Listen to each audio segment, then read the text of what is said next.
Hey there, all you hip cats, cool kittens, you guys and dolls, you diesel-powered disciples of cool. Welcome once again, live from the Houdini room. It is Comixstravaganza Live, produced by BDC Entertainment with GraphicPolicy.com in cooperation with the Cosplay Collective and Comic City Conventions, and of course, the Unlockable characters. I am your host, the time-traveling, comic book-loving, diesel punk prophet of pop culture, Big Daddy Cool Johnny Della Rocca, and of course, the one, the only, the legendary cosplay bombshell kitten, Miss Tina Vita. Hey! And Tina? What's up? We're all that's here that showed up for tonight. It's kind of lonely in here. What? Lonely? I'm here. What am I, are. chopped liver? You're my favorite. Here. I do miss my Leanne, though. Alrighty then. So anyway, for those of you who haven't seen the news, nationwide, it made national news this week. Nashville, where we're based, has been under an inch or more of ice. We were covered. We were blanketed. It was the polar apocalypse here in Nashville. Now you, being little tough girl, you have been out and about driving in it since day one. Yes. Everybody else and their mother freaked out. And including the rest of our Comixstravaganza Live crew, they decided not to come out in the ice tonight. The roads weren't that bad. No, they're pretty clear right now, but they're predicting that it's gonna freeze again, and maybe even some more snow tonight. And everyone's like, if we get out, we might not get back home. Of course, I don't have to worry about that because the Houdini room is here at the Casa de Cool. So I just got to go upstairs and I'm all toasty warm. But I came out. You came out, you braved the weather. You said, I am dedicated and devoted to our viewers. I just wanted to see you. That's all. I wanted to see you. Who could blame her? Really. Really. So, but even though we are safe inside the Comixstravaganza studio, it's still cold. It's still kind of chilly. I think down here in the studio we actually have a wind chill, and that's why you're still all bundled up. Yeah, I'm wanting that heater to get a little bit closer to me. That's as close as it'll get. But you do look super cute tonight. I look super warm. Yeah, yes you do. Yes you do. And so we are here, and we are here to lay on some cool news, some new releases, stuff that we're into. But Tina, now you braved the weather. Yeah. You tried to go to work, but they were closed. I went to work. It's just nobody else wanted to work, so I just went home. And so I don't know about what did you do during the ice apocalypse? All right, so when I was coming home, I stopped at a patch of ice and just slid across. Did you really? Oh, yeah. Wait, you got out or your car slid? Well, my car slid once, but me, I wanted to, and I just whee!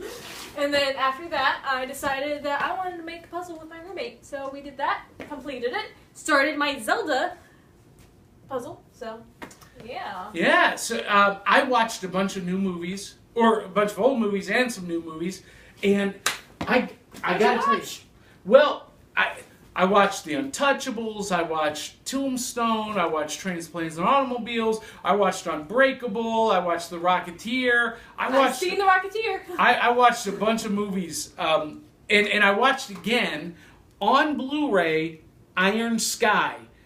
Now, you've not seen this. Mm-mm. This is one of the coolest movies ever. It came out actually 2 years ago. There's a sequel coming out this summer, and basically here's the idea.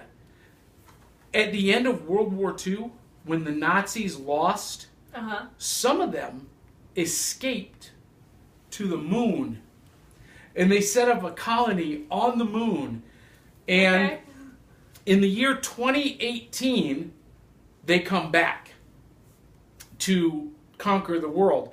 And here's the funny thing. You know who's the president of the United States in 2018? Who? Sarah Palin.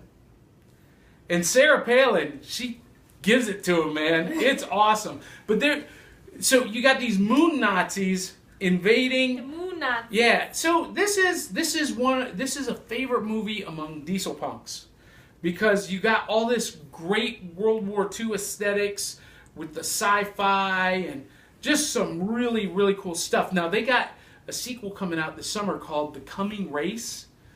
And basically we find out that while some of the Nazis escaped to the moon, some of the Nazis, including Adolf Hitler, escaped to the center of the earth.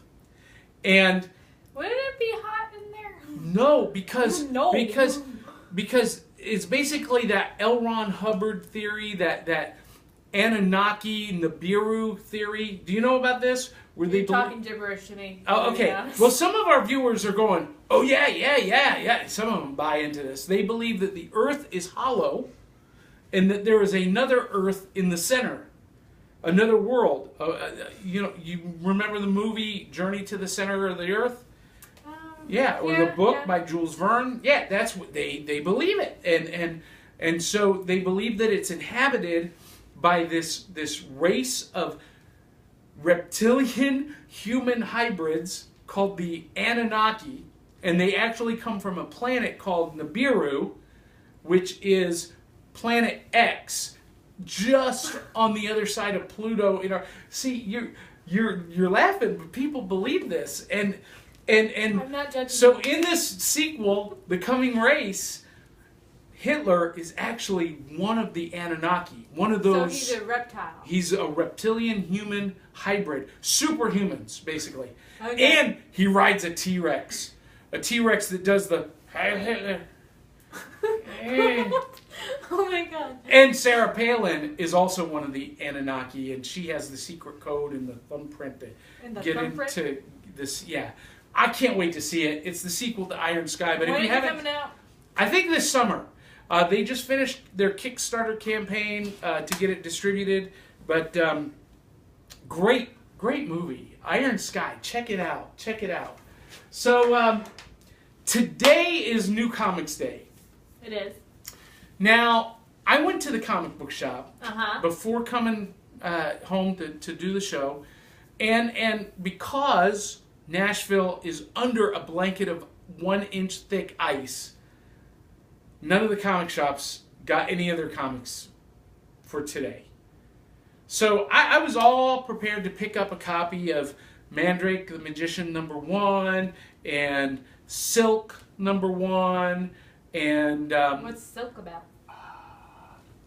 Yeah. So my son in the peanut gallery over here, he's like, oh, yeah, it's the new ongoing series about the character Silk, who just debuted recently as part of the Spider-Verse saga or arc in Amazing Spider-Man and its own individual series. Basically, all of the alternate reality spider people teaming up to stop Morlun and the other his people, the Inheritors.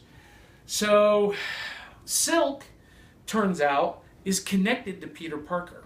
She was bit by the same... Yeah, it's a she. She's a Spider-Woman. And at first I was like, do we need another Spider-Woman? Really? Because we got Jessica Drew, we got Julia Carpenter, we got Aradney, and now we got Spider-Gwen.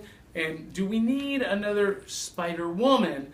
And they have an interesting take on this. She's connected to Peter Parker because she was bitten by the same spider that bit Peter. So her powers come from the same source. And they're very similar to Peter, and she's got a very similar background. And I read an article today. So a copycat. Well, not a copycat of Spider-Man. She's not like the Spider-Woman from the Ultimates universe who is actually a clone of Peter Parker. This is a completely separate individual who has the same powers and is connected to him on a couple of different levels. And I read an article today that suggested, and this was on our host site, graphicpolicy.com, that this is Marvel's attempt to create Batgirl. A Marvel version of Batgirl. Okay. And I don't know if that's true. I haven't read the series yet because, you know, I haven't been able to pick it up. But, yeah, next week I'll talk a little bit more about it. Okay. Because I'm interested in it. I think it's going to be cool. Now, I did read the preview copy I got of Mandrake the Magician #1. And I was so excited about this title. One of my favorite characters from the King's Features reboot that Dynamite is doing. He was written great in King's Watch. And so now this new series is springing from that. And the story might have been pretty good, but I couldn't stand the art. I couldn't stand the art, and I'm sorry. Now, for those of you who are fans of manga and anime, you're going to love the art in this.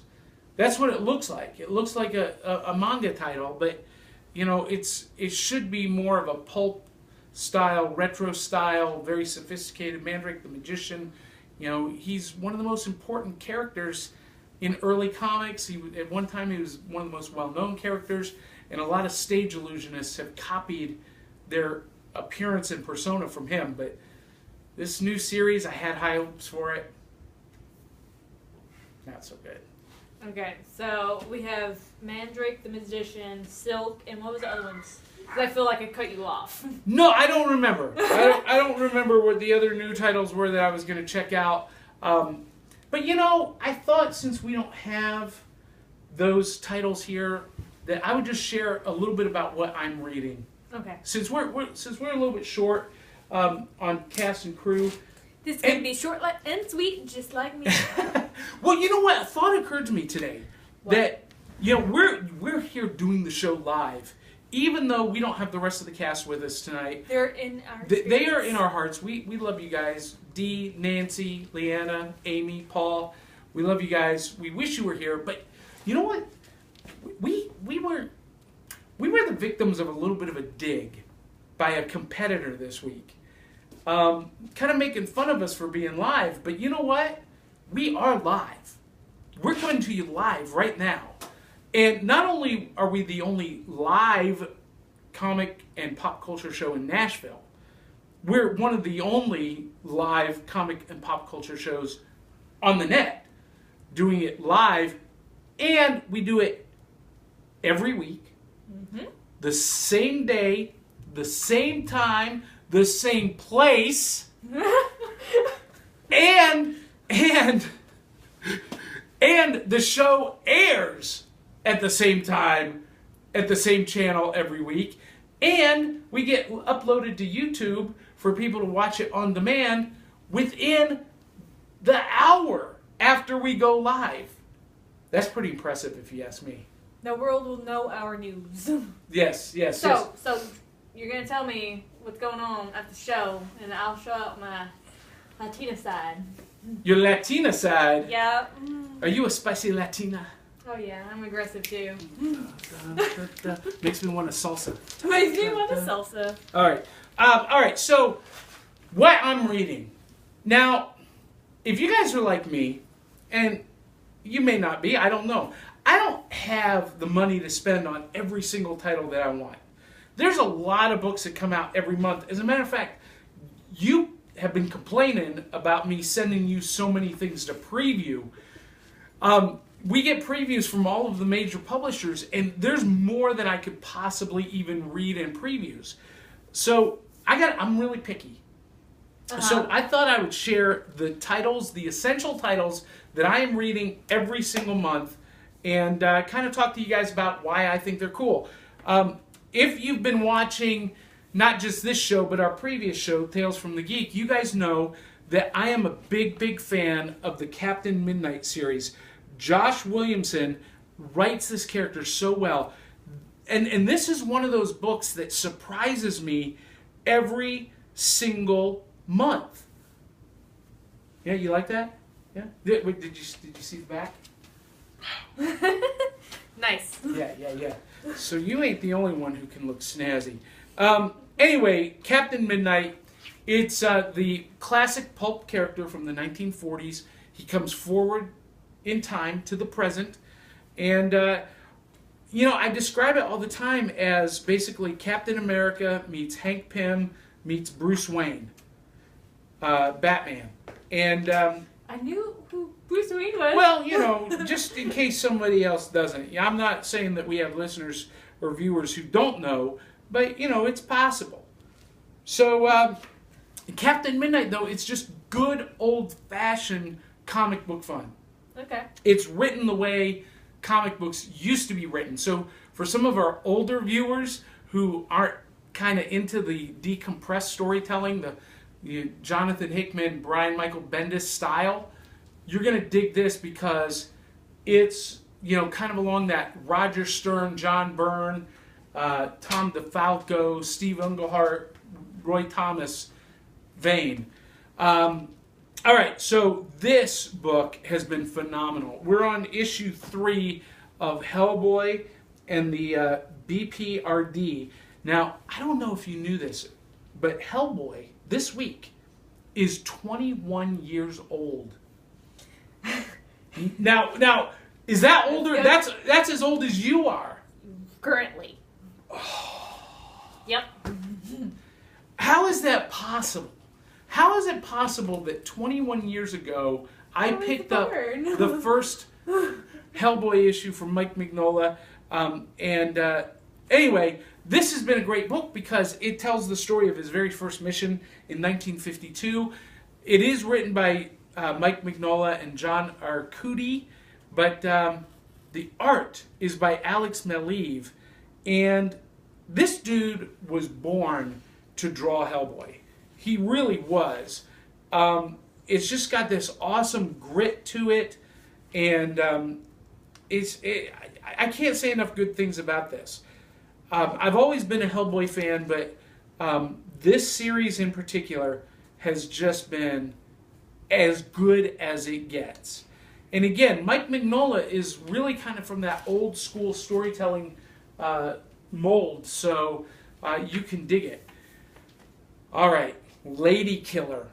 I've seen that one from last week. Yeah, I talked about this last week, but I want to talk about it again because it's that epic. It is. This has become one of my favorite books, and it is now on my pull list at the comic shop. So they know, to pull it for me every week or every month. Pull list. I was like, what? No. But so this is this chick who is a housewife by day and a undercover contract killer by night. Now in this episode, or this issue, she is infiltrating the Kit Kat Club. I think that's what it's called. Kind of a version of the, or should that be? It should be neither from you. No. How would you do it? See, yeah, she's got it. It's a chick thing. Anyway, she is. This is kind of a comic book version of the Playboy Club, and she has been hired to kill this Joker, and she does it in the coat room, and tears her stockings. You know what that's all about. Oh my gosh, yes. They're hard to keep pristine, ain't they?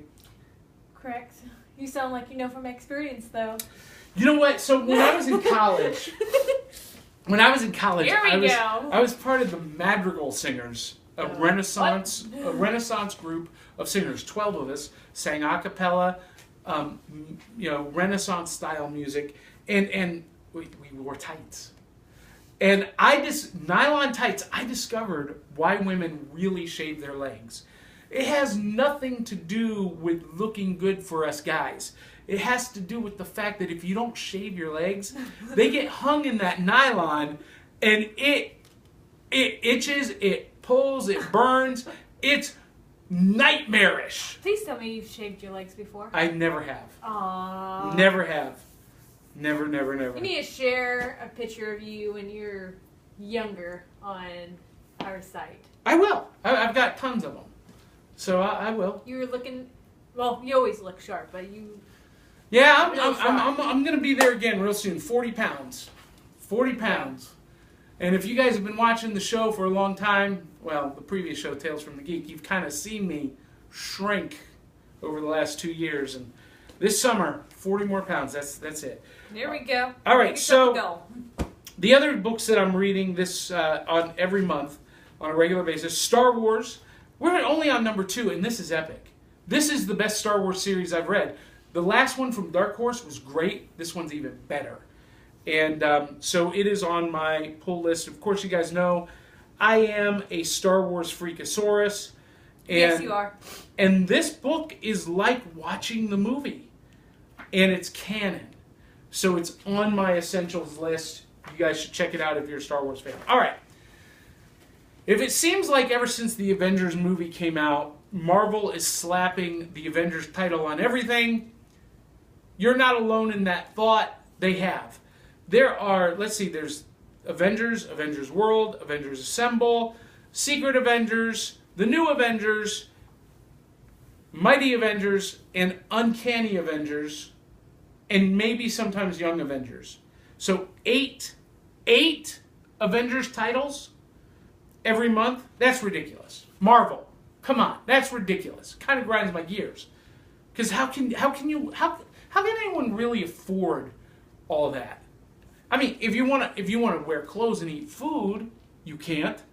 But if you want to, put a mortgage, if you want to put a second mortgage on your house, then you can. But I love the Avengers.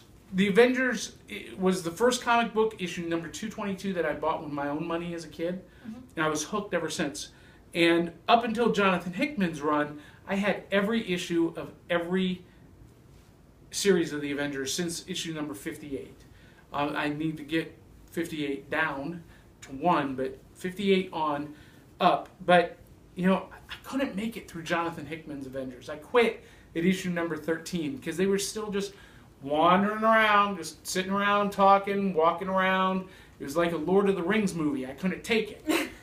But Rick Remender and Daniel Acuna is doing Uncanny Avengers. And this, for me, right now, is my Avengers book. Okay. Really fast-paced, great artwork by Acuna. And what's really fantastic is you've got really a classic lineup, even though it's got some of the characters from the X-Men like Rogue and Sabretooth. You've got Scarlet Witch, Quicksilver, the Vision, and Sam Wilson, Captain America, plus Dr. Voodoo, Brother Voodoo. He's kind of an oddball in this team. I'm not sure why they put him on there, but I like him as a character, so I'm happy about that.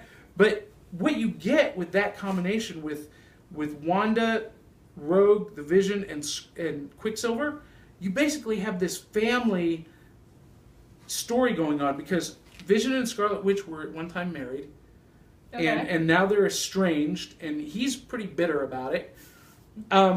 So regular family, okay. Yeah. Scarlet Witch and Quicksilver are brother and sister. They're twins, and he's very overprotective of her. But then you got the X Factor in Rogue, because Rogue absorbed the powers and the memories and personality of Simon Williams' Wonder Man. Wonder Man is basically living inside of Rogue, and we all know that Simon and Wanda have been a couple. And this provides a very unique dynamic to have the two women in love on the same team with her ex-husband and her jealous, overprotective brother. Okay. And that's just good storytelling right there. That's good drama. So Uncanny Avengers is my Avengers book. Now, last monthly series, Flash Gordon. This is the Jeff Parker, Evan Shaner series that just ended. It just ended with issue number 8, but issue number 1 of the King Features series is just as good. And so Flash Gordon has become one of my go-to must-read books every month. And if you're not picking it up, this will be coming out in a trade paperback pretty soon. All 8 collected issues. But go back, pick it up, and pick up the new series. If you're into just great fun, classic storytelling, pulp heroes, you'll love it. Last but not least, I got to talk about this. I showed this on the show last week, and I went out and I picked up issue number 2. This is the Chimera Brigade. Number 2. Yep, 1 and 2. This is pure diesel punk. Set in 1939, Madame Curie's daughter, the second Madame Curie, is, well, golly, it's hard to describe.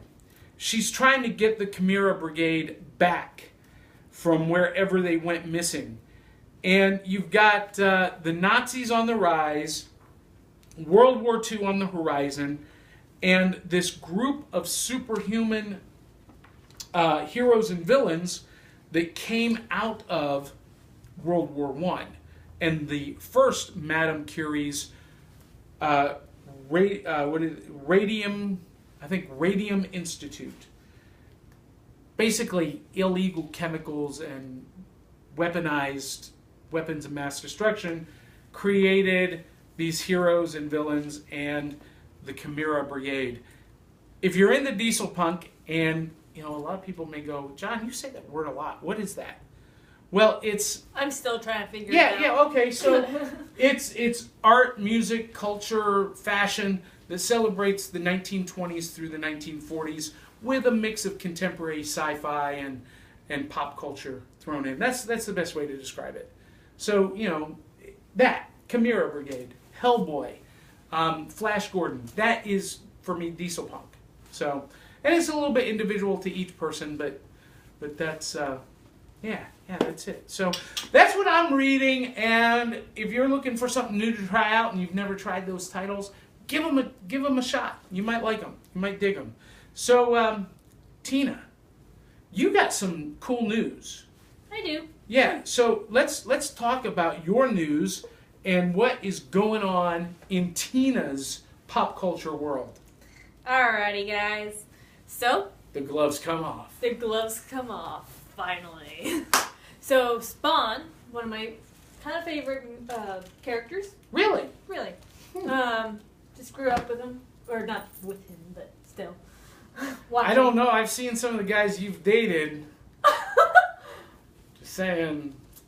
Anyways, Todd McFarlane gave the NetherRealm Studios permission to use his character on Mortal Kombat X. So...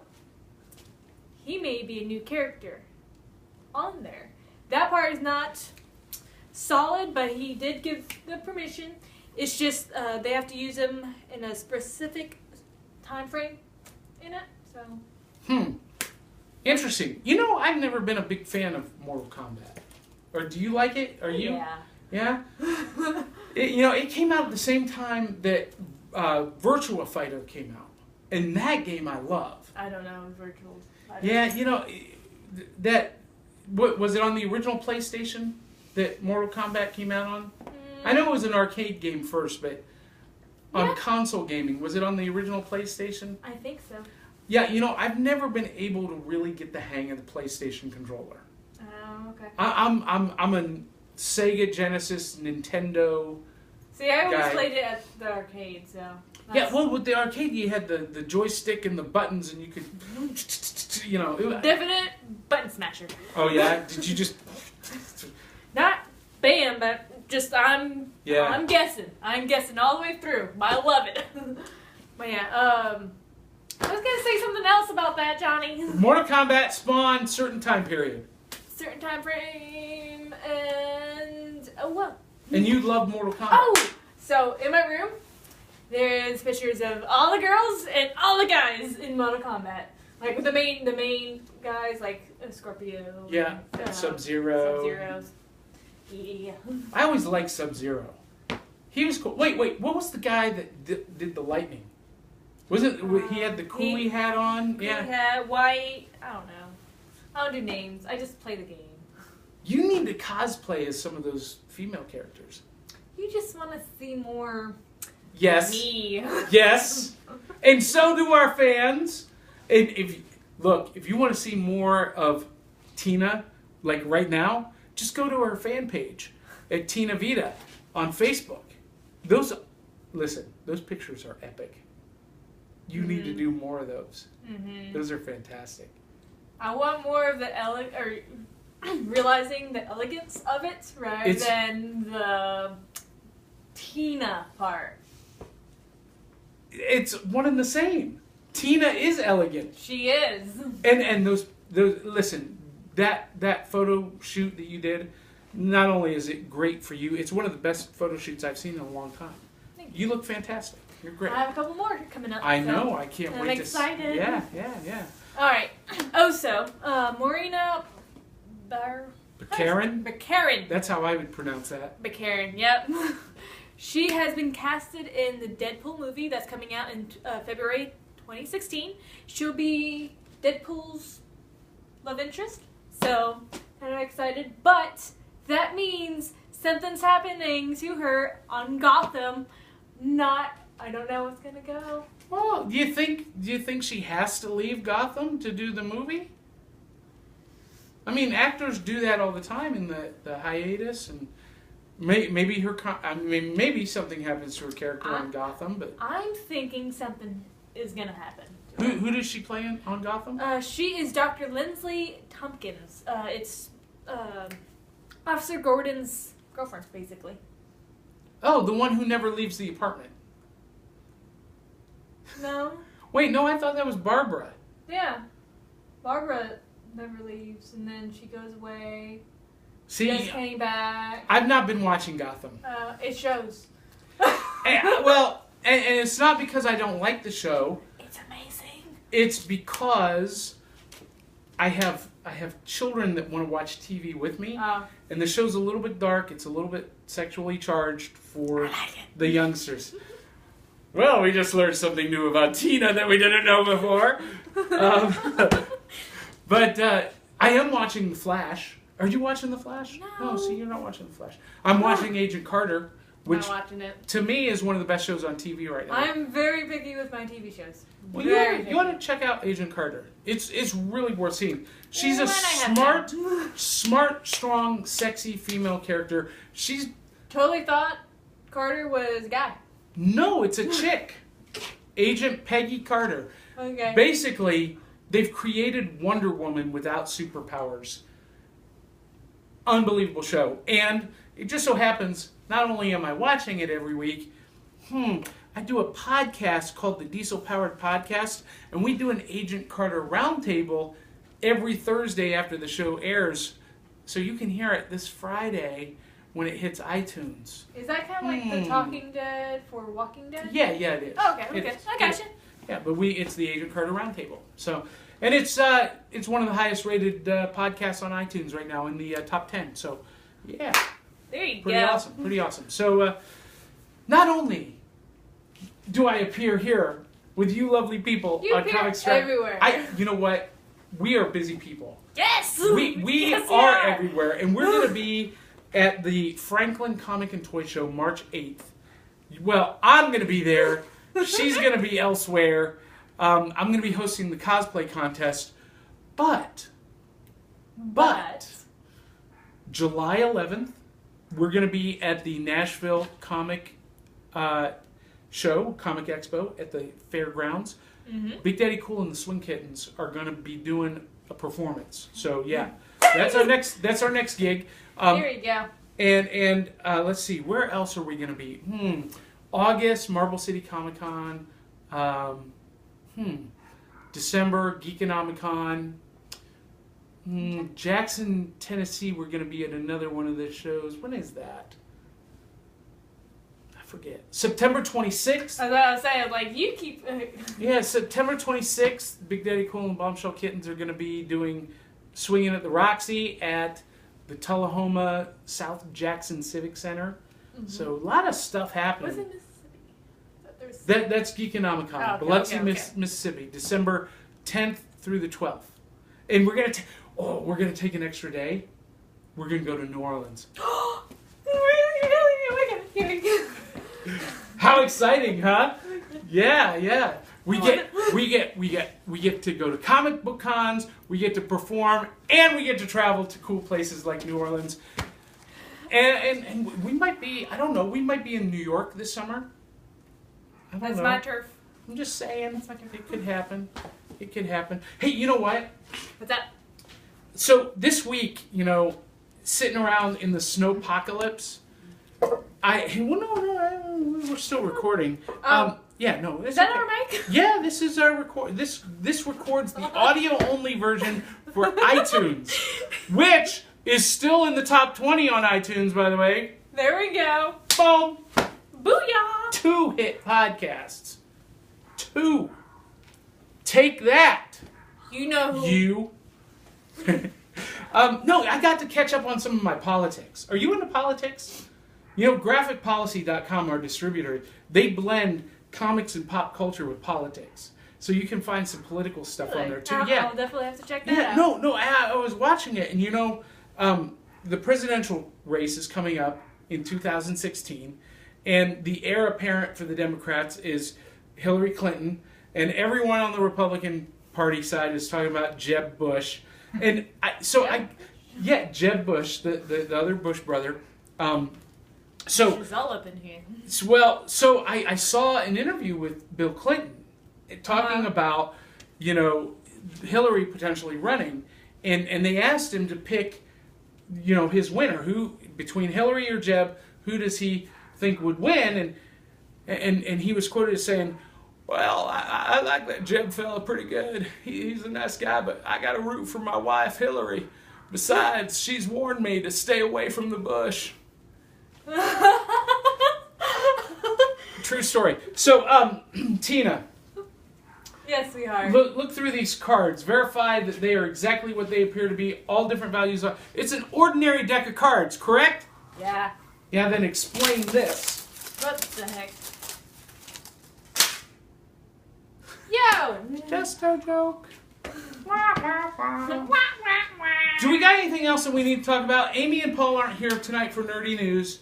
Are you working on any cool cosplays that people can... You just did the hospital thing. I did. At Centennial Children's Hospital. That was adorable. Yes. There was a little kid that just wanted to hold my hand, and he was bald, and he just got... Chemo? No, they were just about to start the chemo. Okay. And so they just shaved his head. Okay. And he's maybe, I don't know, like 6, maybe. And he's just walking around just re-feeling it because he wasn't used to it at all. And so, I was Robin, and so I was just walking around, and oh my God, he was. And a whole crew lovely. from Cosplay Collective went out. We had Dee as Batwoman. Justin Smith was Batman. Mm-hmm. We had some stormtroopers and Darth Vader from the 501st. Mm-hmm. My roommate was there as a trooper. Yes, so. And I saw a female Jedi. Was that Julie? Julie does sound correct as the name. I don't know who she is, but she's part awesome. of the 501st. Yeah. So, great stuff that the Cosplay Collective is doing. We helped found that, and we're members. Doing going to the elderly. A nursing home. Nursing home. Yeah, nursing home. That's coming up next week or in a couple of weeks? It will be, I believe, the Thursday. I'm going to Gatlinburg or something like that. It's coming up soon. Yes. But who'd have thought a Nashville-based cosplay club that actually gets out and does things in the community. It's a real group of people, not just some Facebook page to make money off of cosplayers.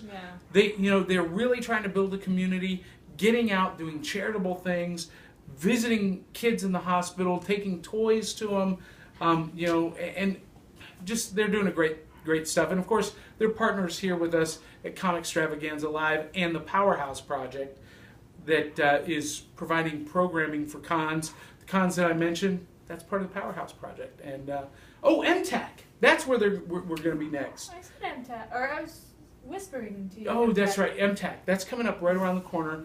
We're going to be doing the hospitality suite there. So come by and see Dee and Nancy and me and Leanna and Tina at MTAC. It'll be really cool. Anything else we need to cover tonight? I have a Batman ring. You have a Batman ring? Yes, I do. Was it given to you as a gift? No, it's a besties ring, so... A besties ring? Yeah. What's his name? Cody. I know Cody. Yeah, you do. Yeah, I do. He's my best bud. Shout out to you, Cody. He watches and so... Yeah, he does. He even comments. Well, hey, before we go, let's just check Twitter. Because some of you know you can tweet us live at Comics Live, or I'm sorry, at Live Comics. And let's see what the Twitter feed has to say tonight. Because we know that on your internet. Well, we know that. Yeah, it does. And if you're at Whoa. Oh, here we go. Live Comics, February 26th is the hospital visit. There you go. There we go. We talked about the hospital visit.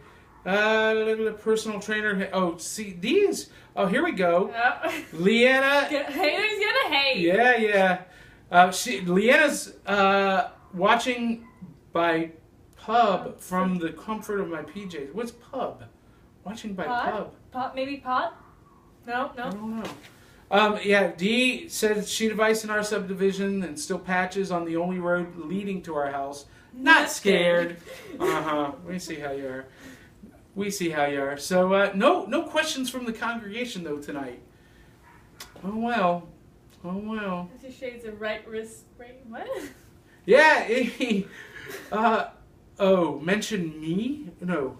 MC for the 50 Shades of Right Wrist Sprain. That's from Cedric Von Monkey. I know exactly what he's talking about. I don't know what he's talking about. 50 Shades of Grey. It's kind of porno. I got you. Right wrist strain. Talking about sprains, I fell today. Did you fall on the ice? I did. On your butt? On my back. Yeah? Yeah. I'm sorry. Yeah. Went to go take a picture of a car and woo! How did you go? Woo! Outstanding. Well, that's it for this week. It's time to go home. It is time to go home. So on behalf of the lovely Miss Tina Vita and Leanna Player, Amy Sulam, Dee Volpe, Paul Voigt, Nancy Arch, did I leave anyone else out? Mark Ballard, Graphic Policy, our sponsor, Comic Bento. Mm-hmm. Click on the show notes below and check out Comic Bento. That helps us out with lights and sound and electricity. It's a beautiful thing. On behalf of all those folks, thank you for tuning in. If you like the show, tell 200-300 of your closest friends and family to check us out on Graphic Policy or on demand on YouTube. And until the next time, I am Big Daddy Cool Johnny Della Rocca telling you to swing hard, swing often. We'll catch you on the flip side.